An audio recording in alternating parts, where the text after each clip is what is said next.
سلامونه او نیکې هیلې.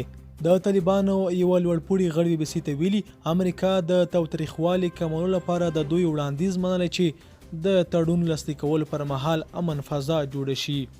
دا غړی چې د سولې خبرو کې ښکیل دی له نوم پرته زیاتوي دا طرحه محدوده ده او له امریکا سره د تړون لاسلیک کولو ورځو کې عملي کیږي. نن مو خپلمنځي ناسته درلوده. ټولې هڅې د تړون لاسلیک کولو په مراسمو تمرکز دي ځکه بل شی پاتې نه دي. په ټوله کې هر څه د تړون لاسلیک کولو اړوند دي. که د تاوتریخوالي کمول هم دي د تړون لاسلیک کول د مراسمو اړوند دي.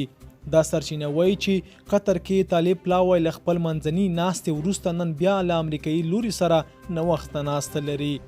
خو امریکایانو لا تر اوسه په دې اړه څه نه دي ویلي. امریکایي چارواکو د سولې د خبرو اترو له بیا پیلدا وروسته بیا ویلي چې اوربند او یا د تاوتریخوالي د کچې کمیدل به د خبرو اصلي ټکی وي.